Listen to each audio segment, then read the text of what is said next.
Assalamualaikum warahmatullahi wabarakatuh. Di sini kelompok kami akan sedikit mempresentasikan hasil kerja kelompok kami untuk memenuhi mata kuliah akuntansi manajemen. Dengan bab pengambilan keputusan jangka pendek, perhitungan biaya relevan. Anggota kelompok kami terdiri dari Mangku Prasetya, Nidia Kumala, dan Irawati. Sebab pertama yaitu pengambilan keputusan jangka pendek, penerapan biaya relevan. Pengambilan keputusan jangka pendek terdiri atas pemilihan di antara berbagai kemungkinan dengan cara pandang segera atau terbalas. Keputusan jangka pendek kadang dianggap sebagai keputusan taktis karena melibatkan pemilihan di antara berbagai kemungkinan dengan kerangka waktu yang terbatas atau segera dalam kerangka pikir. Tujuan jangka pendeknya untuk menurunkan biaya pembuatan produk utama. Keputusan ini mungkin hanyalah suatu bagian kecil dari seluruh strategi untuk membangun posisi kepemimpinan biaya bagi perusahaan. Oleh karena itu, keputusan jangka pendek seringkali merupakan tindakan berskala kecil yang memiliki tujuan yang lebih besar. Suatu informasi menjadi relevan dengan persoalan keputusan ada 4 pertimbangan penting, yaitu yang pertama berkaitan dengan masa depan. Informasi mestilah berkaitan dengan masa depan, karena semua keputusan berkaitan dengan masa yang akan datang.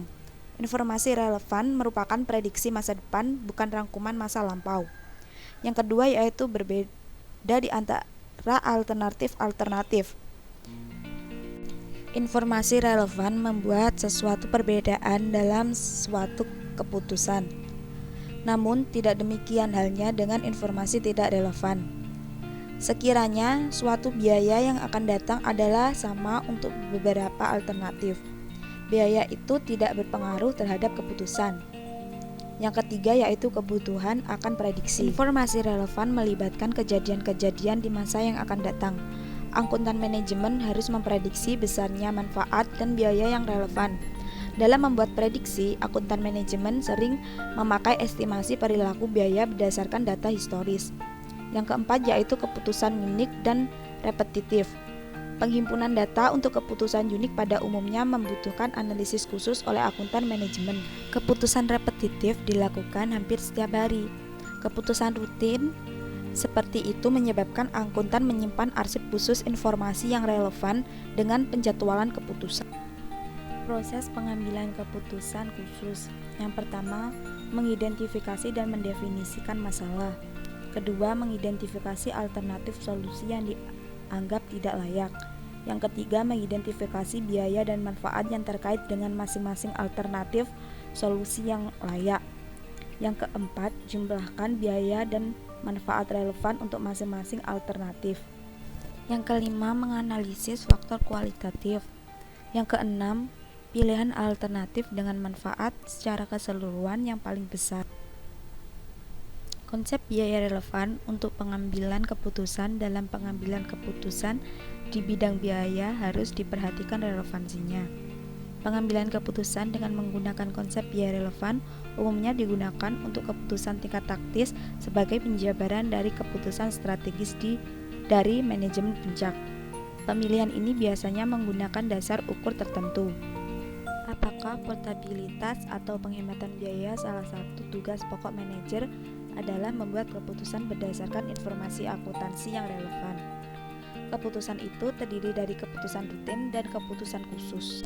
Sebab selanjutnya yaitu bauran produk. Bauran produk adalah semua lini produk atau kumpulan semua produk dan barang yang dijual oleh penjual tertentu. Bauran produk suatu perusahaan memiliki lebar, panjang, kedalaman, dan konsistensi bauran.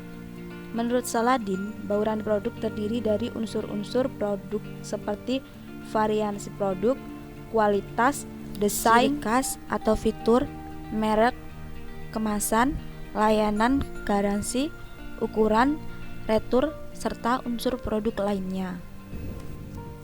Menurut Kotler, bauran produk mencakup berbagai aspek, yaitu lebar suatu bauran produk mengacu pada beberapa banyak lini produk yang berbeda dimiliki perusahaan tersebut. Yang kedua, panjang suatu bauran produk mengacu pada jumlah seluruh barang dalam bauran tersebut. Yang ketiga, kedalaman suatu bauran produk mengacu pada beberapa banyak jenis yang ditawarkan masing-masing produk dalam lini tersebut. Yang keempat, konsistensi bauran produk mengacu pada seberapa erat hubungan berbagai lini produk dalam penggunaan akhir, ketentuan produksi, saluran distribusi, atau hal-hal lainnya. Strategi bauran produk. Strategi bauran produk menetapkan tahapan untuk memilih strategi untuk tiap komponen strategi penentu posisi. Merupakan tujuan utama dari program pemasaran. Strategi bauran produk disesuaikan dengan strategi distribusi, harga, dan promosi. Strategi bauran produk sangat berkaitan dengan kegiatan pemasaran. Strategi ini berkaitan dengan penyediaan produk-produk yang memuaskan pasar, sasaran, dan mencapai tujuan organisasi.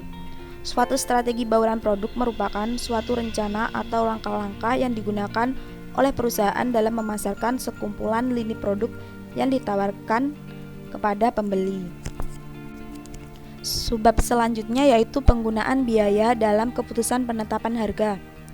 Salah satu keputusan yang lebih sulit yang dihadapi oleh perusahaan adalah penetapan harga. Permintaan berada di satu sisi dalam persamaan harga.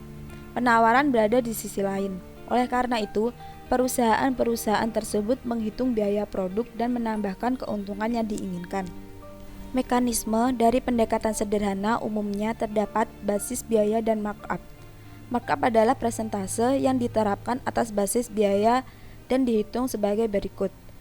Harga dengan menggunakan markup sama dengan biaya per unit ditambah biaya per unit dikali persentase markup.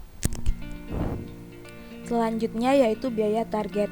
Pendapatan biaya target adalah suatu metode untuk menentukan biaya produk atau jasa berdasarkan harga yang bersedia dibayar oleh para pelanggan.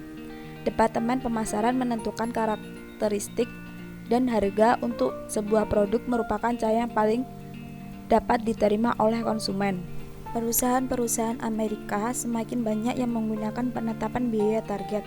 Contohnya Olympus, Toyota, Nissan, dan Caterpillar telah menggunakan perspektif rantai nilai untuk menetapkan penetapan biaya target.